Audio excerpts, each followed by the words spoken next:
Les amis de ma fiancée infidèle m'ont agressé physiquement après que j'ai refusé de l'épouser, alors j'ai porté plainte et ils ont tous fini en prison. Ils pensaient pouvoir me réduire au silence par la force, mais chaque coup que j'ai reçu n'a fait qu'ajouter une pièce de plus au puzzle de leur propre chute.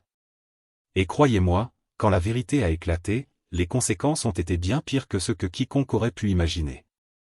J'utilise un compte anonyme car certaines affaires sont encore en cours de justice, et mon compte principal est trop facile à identifier. Toute cette histoire est tout simplement folle, et j'ai encore du mal à croire que cela m'est réellement arrivé. Ce qui a commencé comme des fiançailles normales s'est terminé avec 3 personnes en prison d'État, 2 en liberté conditionnelle, mon ex risquant une peine possible, et son petit ami avocat probablement sur le point d'être radié du barreau. Rien que de l'écrire me paraît irréel. Bon, un peu de contexte pour que vous compreniez comment on en est arrivé là. J'ai 31 ans et j'ai rencontré mon ex-fiancée, Cathy, 29 ans, il y a environ 4 ans, dans le bar sportif que je gère. Je sais ce que vous pensez, gérer un bar sportif n'est pas exactement une carrière prestigieuse. Mais en réalité, j'adore mon travail. J'ai commencé comme barman juste après l'université. J'ai un diplôme en gestion d'entreprise que je n'ai jamais utilisé. J'ai gravi les échelons jusqu'à devenir manager d'une des filiales les plus prospères de notre chaîne. Les affaires marchent très bien, nous avons des clients fidèles incroyables, et mon équipe aime vraiment travailler ici, ce qui est rare dans ce secteur. Cathy, elle, était une agente immobilière à grand succès, du genre à poster ses petites vantardises sur LinkedIn chaque semaine avec des phrases comme « Je viens de vendre une nouvelle propriété à $1 million ». Je l'ai rencontrée un soir où elle est venue au bar avec un groupe d'amis du lycée. Tous semblaient incroyablement réussis sur le papier, 2 avocats d'affaires, un dermatologue, un cadre financier, quelque chose lié aux fonds spéculatifs, je n'en sais rien, et une directrice marketing d'une grande entreprise tech. Ils fêtaient l'anniversaire de l'un d'eux et ont dépensé environ $900 en boissons et amuse-bouche ce soir-là. Après ça, Cathy a commencé à venir régulièrement au bar, souvent pendant mes services. On s'est très vite bien entendu. Elle adorait mon sens de l'humour, et moi j'étais impressionné par son ambition. Ses amis, en revanche, donnaient déjà des signaux d'alerte dès le début. Ils faisaient des remarques subtiles sur mon travail, du genre « Oh, c'est mignon que tu sois heureux là où tu es » ou « Tu as déjà pensé à entrer dans la gestion d'entreprise ». Mais quand on tombe amoureux de quelqu'un, on ignore ces petites piques, pas vrai. Les choses ont avancé très vite après qu'on a commencé à sortir ensemble. Trop vite. En 3 mois, elle vivait pratiquement chez moi. Au bout d'1 an, on a officiellement emménagé ensemble dans le même appartement. J'habitais un appartement moderne de 2 chambres en centre-ville, rien de très luxueux, mais avec un portier et des caméras de sécurité, ce qui allait devenir très important plus tard.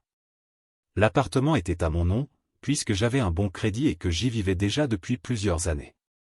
La vie était belle pendant un temps. Cathy brillait dans l'immobilier, gagnant plus du double de mon salaire, ce que ses amis ne manquaient jamais de rappeler. Mais nous étions heureux. Moi aussi, je progressais dans mon travail, j'ai été promu manager général et on m'a ensuite confié la formation des nouveaux managers dans d'autres établissements. Nos familles s'entendaient très bien. Ses parents étaient adorables et me traitaient comme leur propre fils, et mes parents adoraient son esprit ambitieux. En décembre dernier, j'ai décidé de la demander en mariage. J'avais tout prévu pour un week-end dans une station de montagne, à environ 3 heures de route. J'avais organisé un dîner romantique avec vue sur le lac et j'avais caché la bague dans le dessert. Oui, un peu cliché, mais elle avait toujours dit qu'elle voulait une belle histoire à raconter. Évidemment, elle a dit oui. On a passé toute la semaine à fêter ça et on a commencé à planifier le mariage. On voulait se marier en octobre de cette année, avant que le froid n'arrive, mais après la haute saison des mariages où tout est hors de prix. Les parents de Cathy ont proposé de payer la majeure partie des frais, ce qui était vraiment incroyable de leur part. Ils ont déboursé environ $40 000 en acompte pour la salle, le traiteur, les fleurs et tout le reste. Et ça aussi allait avoir son importance plus tard. C'est là que les choses ont commencé à devenir bizarres. Soudainement, le groupe d'amis de Cathy voulait être impliqué dans toutes les décisions du mariage. Et je dis bien toutes. Le choix des couleurs devait avoir leur approbation. Le menu devait être adapté aux préférences alimentaires de chacun. Le plan de table devait garantir qu'ils aient les meilleures places. C'était épuisant. En plus, les commentaires sur mon travail étaient de plus en plus blessants. Ils disaient des choses comme « Cathy, tu es sûre de vouloir la cérémonie à 18 h ? Il n'aura pas à travailler à ce moment-là, ou on devrait peut-être aller choisir la robe un mardi, ça doit être calme dans un bar sportif ce soir-là. C'étaient des piques incessantes.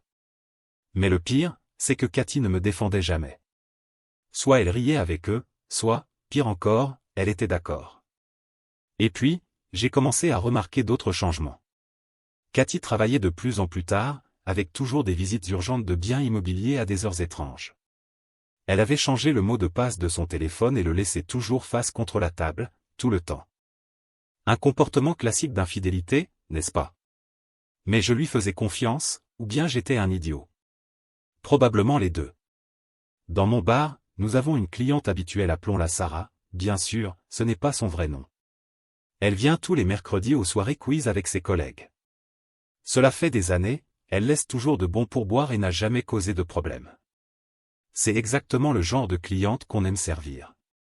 D'après ce que je sais, elle travaille dans les ressources humaines ou quelque chose du genre, une femme incroyable, qui doit avoir la trentaine bien entamée. Ce mercredi-là, pourtant, Sarah se comportait étrangement. Elle regardait son téléphone, puis me jetait un coup d'œil, et replongeait immédiatement dans son écran. Pendant les manches du quiz, elle parlait à peine avec ses amis, ce qui ne lui ressemblait pas du tout, car elle a toujours été extrêmement compétitive et prenait le jeu très au sérieux. Finalement, pendant une pause, elle m'a fait signe d'approcher et m'a demandé si on pouvait parler en privé. J'ai pensé qu'il y avait peut-être un problème avec un client ou quelque chose lié au service. Nous avons un petit bureau près de la cuisine, où je fais l'administratif, alors je l'Y et conduite. Sarah semblait très mal à l'aise, comme si elle s'apprêtait à m'annoncer un décès. Je ne sais pas si je devrais te dire ça, commença-t-elle, en tripotant nerveusement la coque de son téléphone, mais si c'était ma relation, j'aimerais qu'on m'avertisse. Il s'avère que la sœur de Sarah, Jenny, travaille dans un salon de coiffure hyper exclusif du centre-ville, du genre où une coupe coûte plus cher que mon loyer.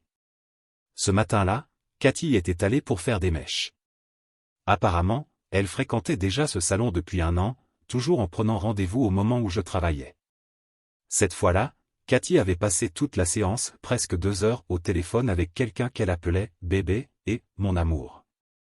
Jenny a tout entendu, car, eh bien, quand on coiffe quelqu'un, on est juste à côté. Cathy riait, faisait des projets pour un week-end et racontait à quel point son « idiot de fiancé », oui, c'était moi, croyait qu'elle était à une conférence professionnelle. J'étais là, essayant de digérer tout ça. Une partie de moi voulait nier. Peut-être qu'elle parlait avec une amie? Certaines femmes appellent leur copine « bébé », non? Mais Sarah n'en avait pas fini. Elle a sorti son téléphone et m'a montré une story Instagram que sa sœur lui avait envoyée. C'était dans un restaurant chic, à 2 villes d'ici, appelé « Laono » ou un truc tout aussi prétentieux. La publication venait de quelqu'un qui célébrait des fiançailles. Mais en arrière-plan de la photo, pendant un toast au champagne, on voyait clairement Cathy, blottie contre un type en costume hors de prix.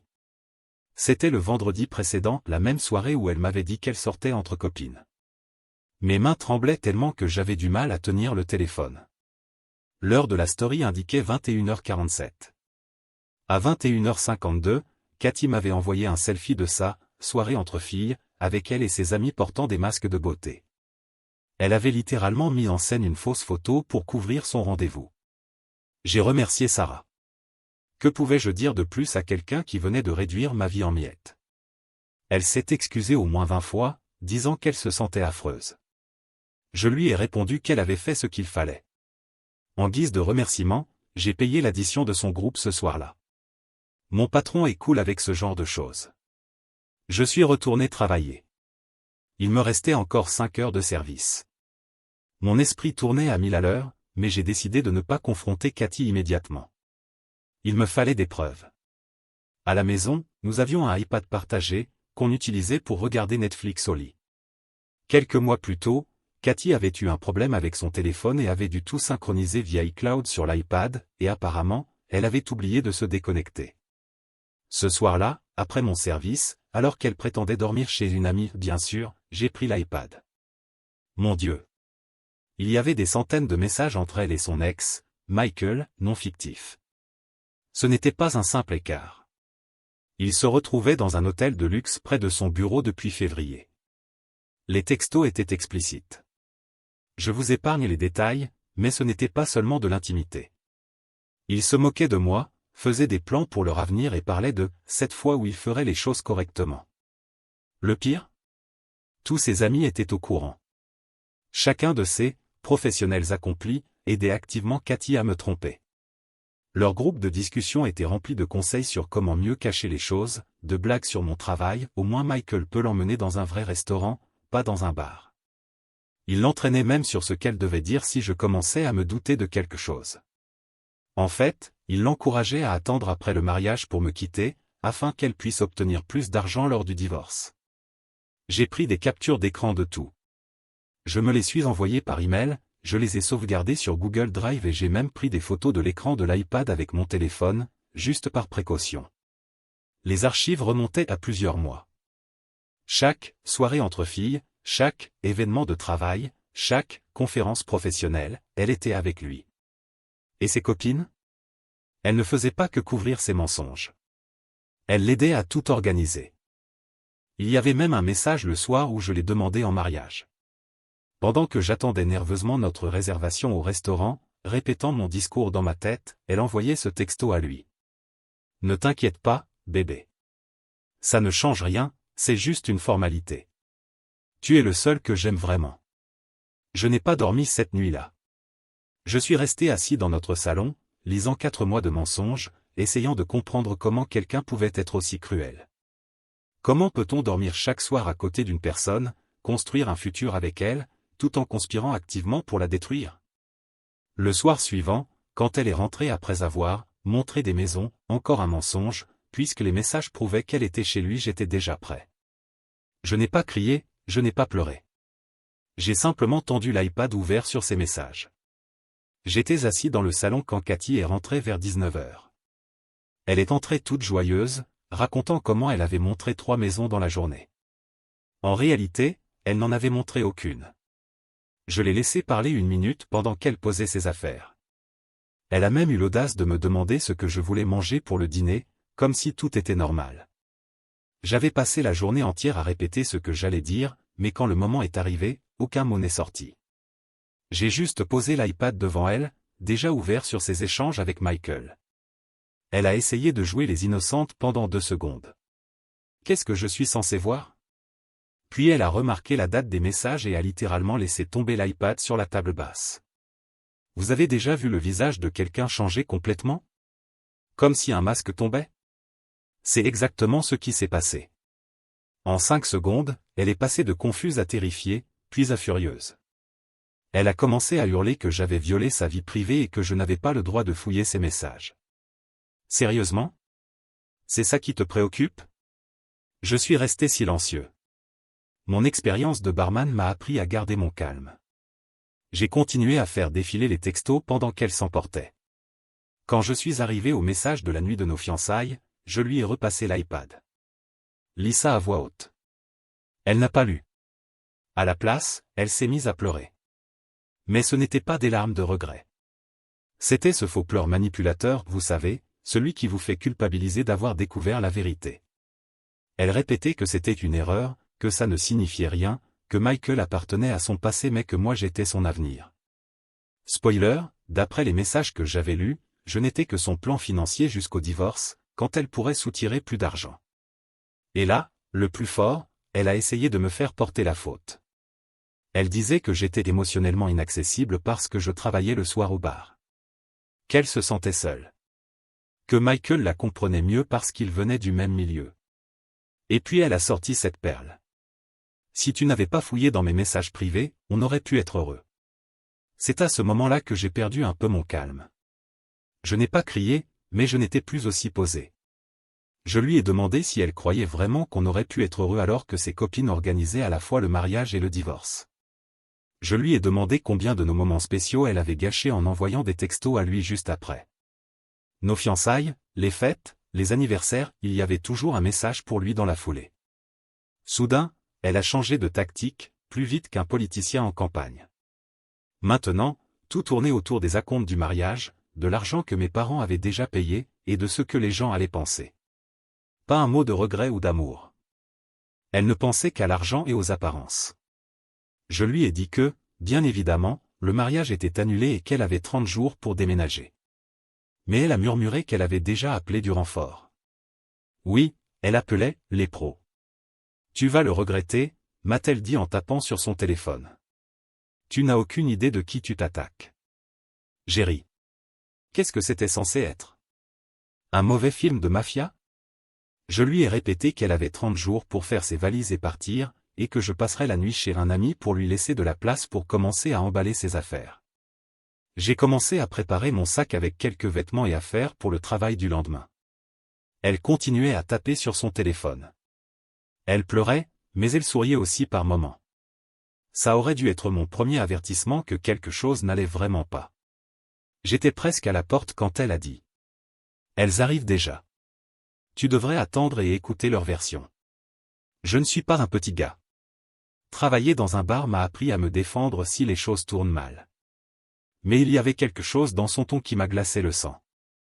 J'ai décidé de lancer l'enregistrement sur mon téléphone, juste par précaution. Dieu merci, je l'ai fait. J'étais déjà à mi-chemin de ma voiture quand je les ai vus arriver sur le parking. 5 de ses amis, dans 2 voitures séparées. Les 2 avocates, la cadre financière, la médecin et la directrice marketing. Elle n'était pas habillée pour le boulot.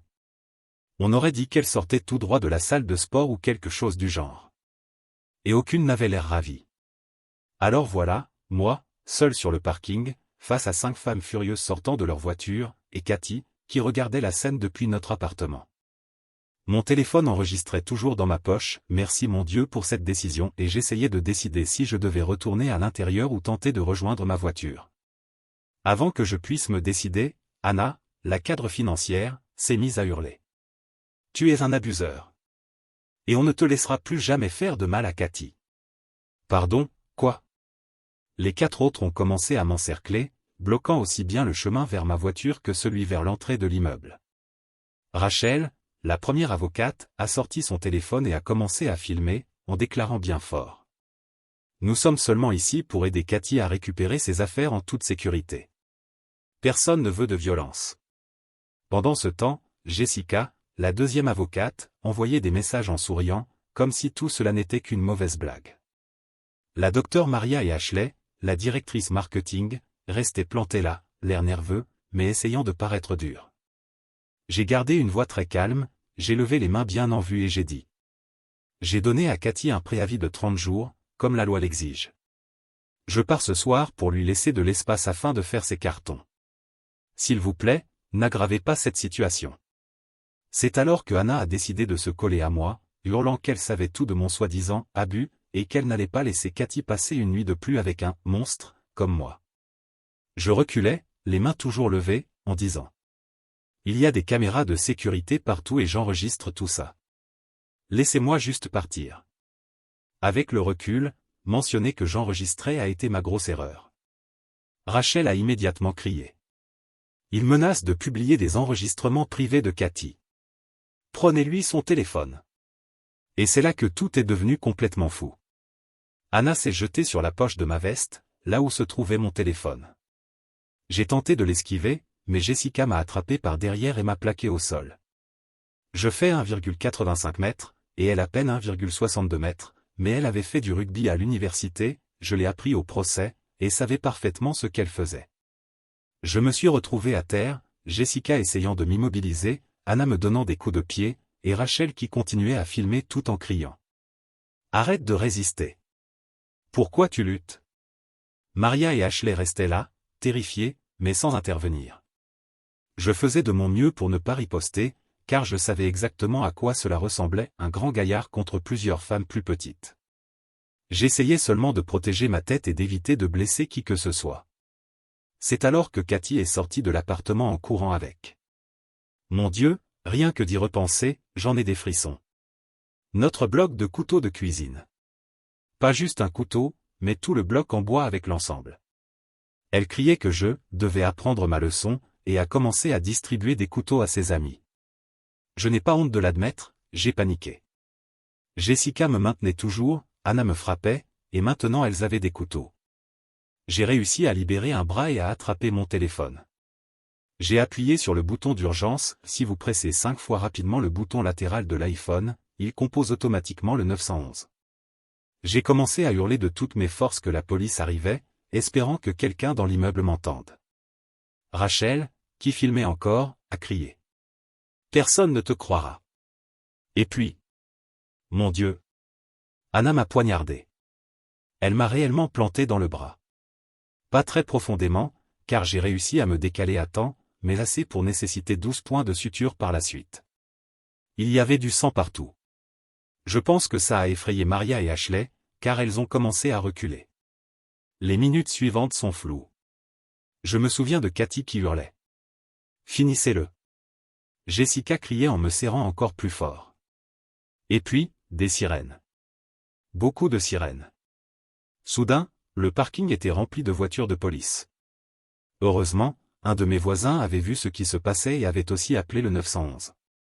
Les policiers sont arrivés en sachant déjà que c'était grave, ils ont dégainé leurs armes et ordonné à tout le monde de lâcher les couteaux. Anna et Jessica ont tenté de s'enfuir, mais n'ont pas été loin. Rachel continuait de filmer et refusait de lâcher son téléphone, jusqu'à ce qu'un policier la plaque au sol. Le meilleur? Cathy, plantée là avec le bloc de couteau, hurlant que je les avais attaqués et qu'elle ne faisait que se défendre.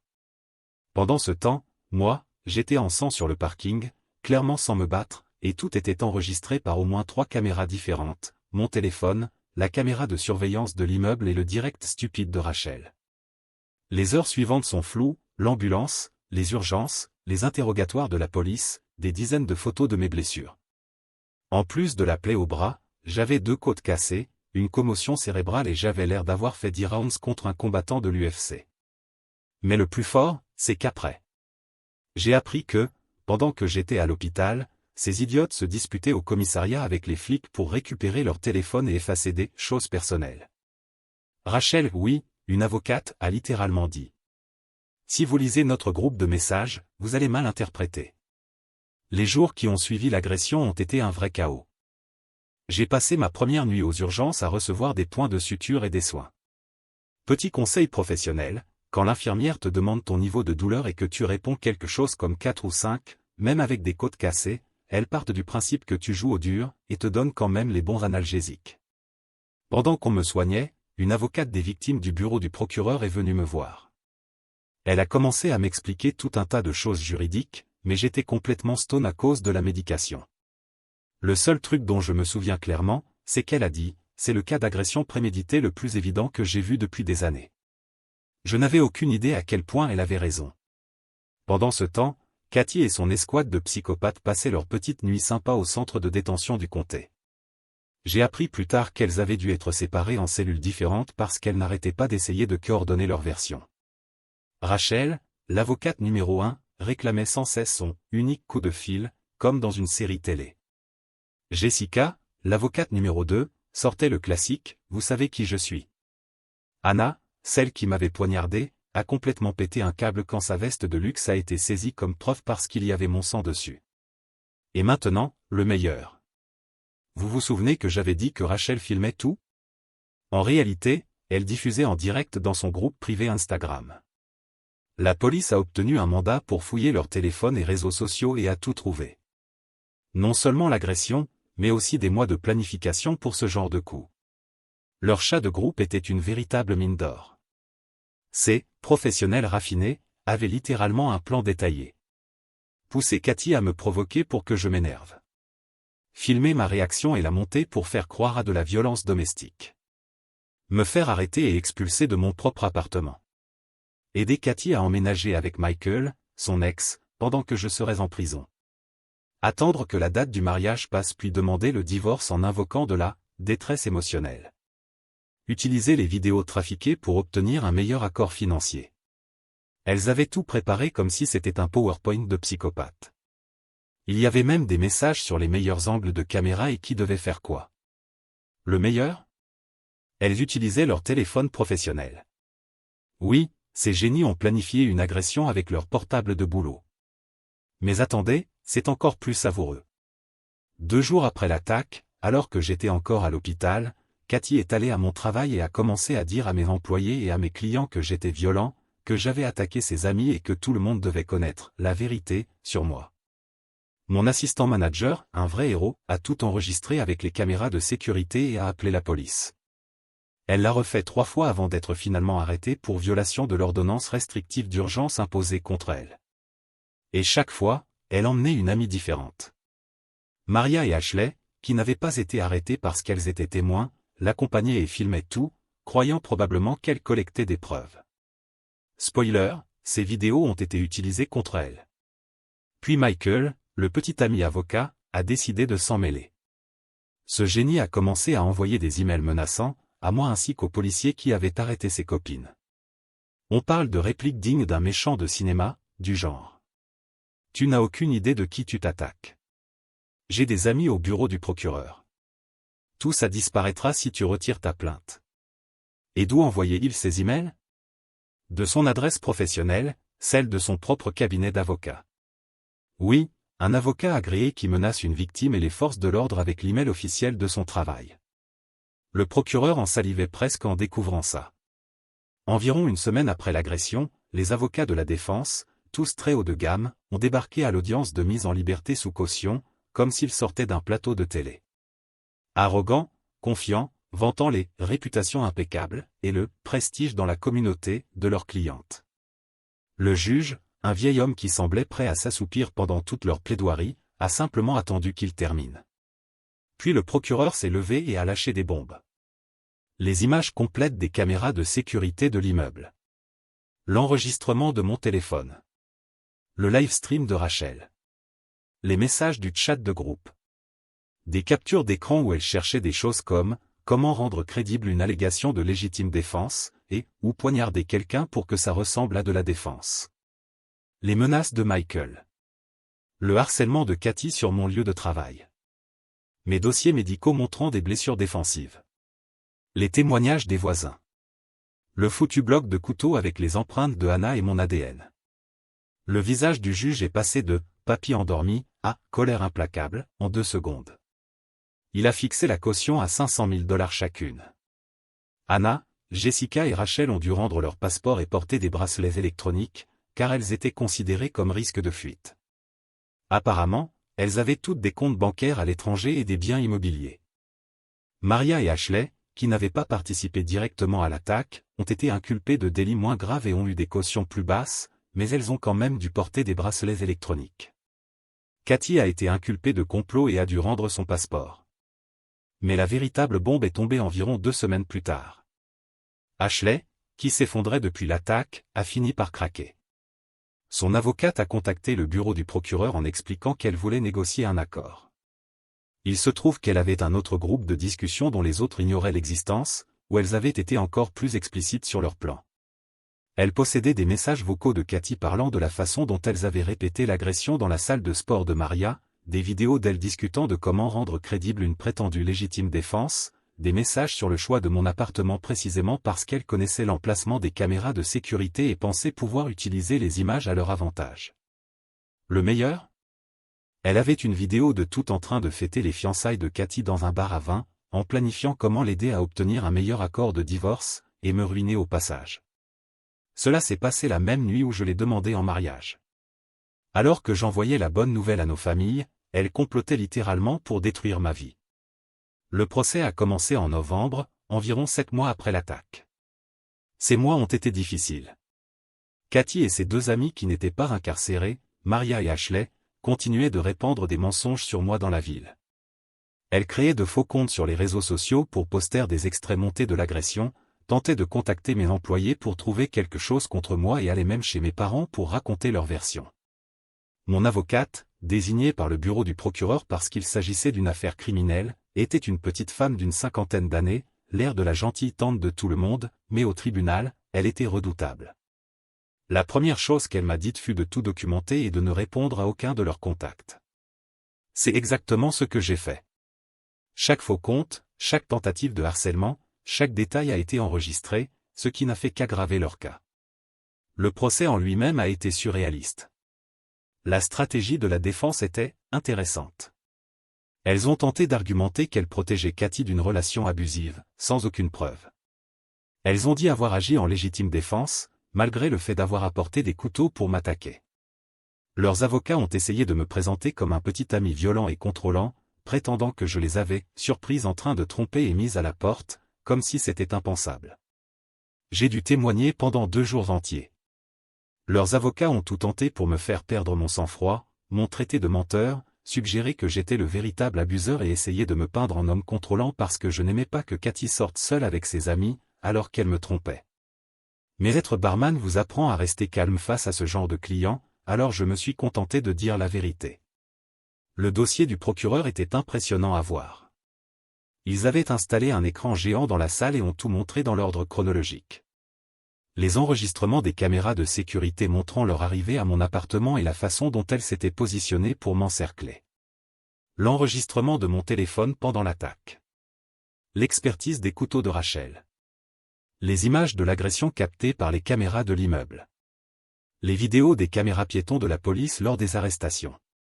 Les vidéos de Cathy me harcelant sur mon lieu de travail. Les captures d'écran du chat de groupe planifiant tout. Les emails menaçants de Michael. Les photos médicales de mes blessures. Le couteau avec les empreintes digitales de Hannah et mon ADN. Mais la véritable star fut le témoignage d'Ashley. Elle avait accepté un accord de plaider coupable, une décision intelligente, et a tout raconté. Elle a expliqué au jury comment elles avaient planifié ça pendant des mois, comment Cathy me trompait déjà avant les fiançailles mais voulait attendre après le mariage parce qu'elle pensait obtenir plus d'argent au divorce. Elle a raconté comment elles avaient réellement répété l'attaque dans la salle de sport de Maria, en planifiant de la faire passer pour de la légitime défense. Les expressions du jury pendant son témoignage étaient impayables. Ce n'était pas un groupe d'amis qui avait perdu le contrôle en voulant protéger leur ami. C'était un plan calculé pour me piéger, me faire incarcérer et permettre à Cathy de me dépouiller au divorce. Puis Cathy a été appelée à la barre pour tenter de défendre ses amis. Très mauvaise idée. Ce fut un désastre. Le procureur l'a laissé parler jusqu'à ce qu'elle s'incrimine elle-même.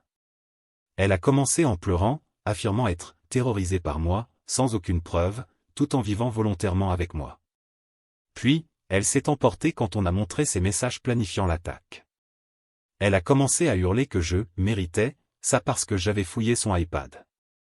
Le meilleur ou le pire, c'est qu'elle a laissé échapper que Michael, oui, son petit ami avocat, l'avait aidé à rédiger la fausse plainte contre moi, déclarant que j'étais violent. Et elle a dit ça au tribunal, sous serment.